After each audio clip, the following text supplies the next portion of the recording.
Hi everybody, I'm Jack and this is Raw Tropical Living. Thanks for joining me today. Hope your day's going well, hope your week's going well.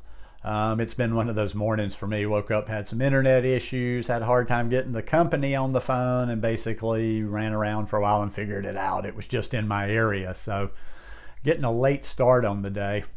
Not the end of the world. So I want to talk about food combining on a raw food diet today. I do videos every day, so if you're not already subscribed to the channel, I'd appreciate if you'd hit that subscribe button now and then click on the little bell and check send notifications so you'll stay subscribed to the channel. Very important to hit on those send notifications. Apparently it's working because I'm not losing like I was for a while. So I wanted to do this video because I hadn't looked at the rules in a while on food combining. Now, if anybody's watched my channel for very long, you know I'm not a real rule person. I just don't function on rules and what you're supposed to do, and you know, it's a little too tedious and all for me. So without actually being a rule follower, I wanted to look up this food combining again and just see how I do. I mean, I'm okay. Listen, the reason I eat like I eat is always because it makes me feel good. And any choices I make, even if they're not perfect or optimal choices, I know the consequences, and I've weighed it out, and I realize, like, well, it might not be perfect, but it's not a catastrophe. In other words, I guess what I'm going to tell you as I go through this is I follow food combining mostly to a large extent, but there's things I get away with. There's things I do every once in a while. That's very important when you're watching somebody on YouTube, when you're seeing people's food on Instagram or recipes or whatever. Don't necessarily define this is what a person does the whole time by one little, moment in time. I share things sometimes, and it's not like it bothers me, but it's just like, okay, that's not a good thought process. Yeah, like everybody, I eat things from time to time that I'm not going to eat all day, every day on a regular basis, but also too, I'm not a fanatic. I'm not like OCD on this lifestyle. Got a tick, oh my God, must not combine with this. No, the rules say this, you know what I mean? So anyhow, I wrote down a few notes here about like what conventional wisdom on food combining. Oh, and just as kind of a matter of fact, doesn't really no relevance here, but my first introduction to food combining was years and years and years ago with this book Fit for Life by Harvey and Marilyn Diamond. And that, like I've mentioned that before, I don't think I've mentioned it in a while. That actually put some principles in me, just some ideas that I followed off and on for a number of years, even though I still had bad habits and I didn't, definitely wasn't eating a vegan lifestyle. And Fit for Life isn't plant-based, so nobody needs to tell me that. But yeah, a lot of the things on there I took years and years ago, and they just stuck. So conventional wisdom says acid fruit with sweet fruit is bad. Now I wanted to look that up. Now just for kind of an example, acid fruit are things like pineapple, strawberries, lemons, limes, oranges, sour peaches, sour plums. Sweet fruit, just for a few examples, are banana, papaya, mango, dates, persimmons, and many more. So you don't combine those two. That's a bad combination. Mostly I agree, and I mostly stick to that. I would just say the only thing there is I do, especially when I was in the tropics, I had no problem.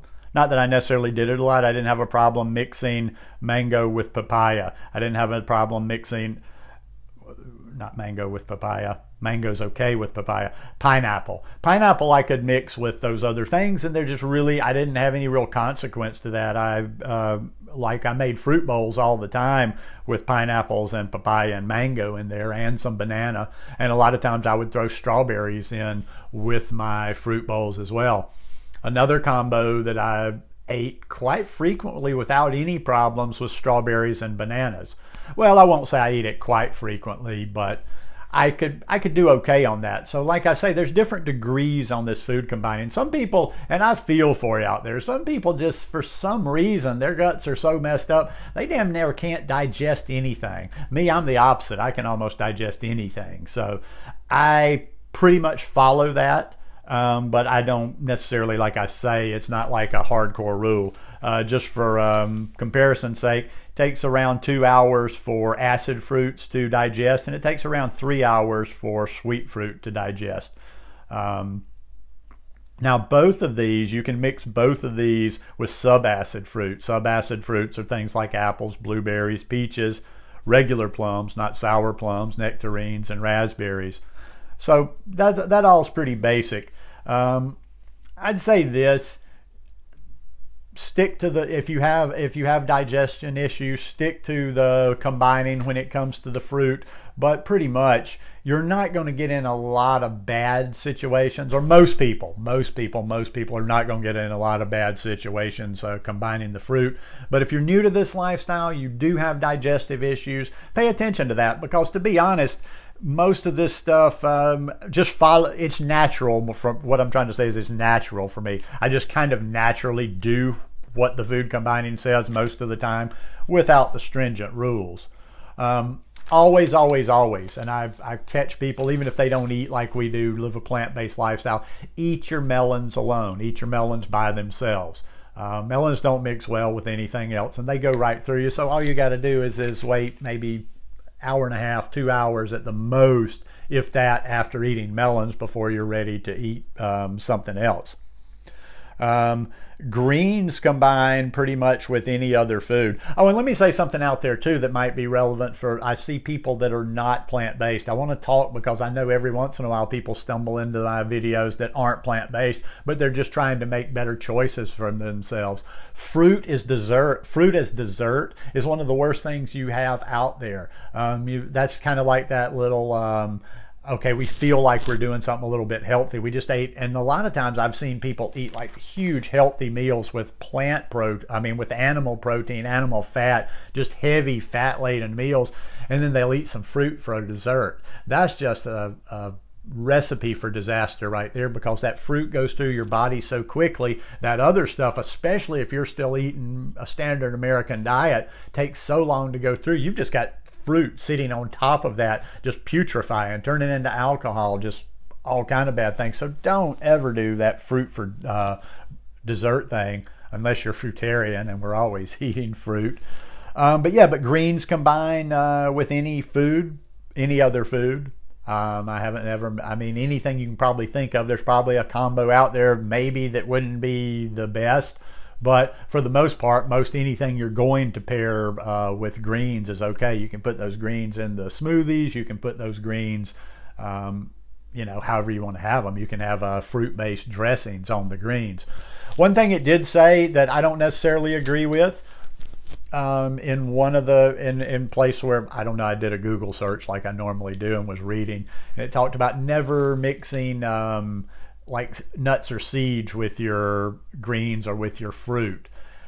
May go against conventional wisdom, but once I started putting some chia seeds, hemp seeds in with my green smoothies, I feel good on that. It satiates me. I feel like a little bit of omega-3 fats actually helps you to utilize those greens. People disagree. If you don't agree, don't eat it like that. But I don't find a problem with that. I definitely find no digestive issues whatsoever with my green smoothies. And my green smoothies, just to refresh you, consist of anywhere from 8 to 9 bananas, as much greens as you can cram in there, tablespoon of chia seeds, and a tablespoon of hemp seeds, and I digest that just fine.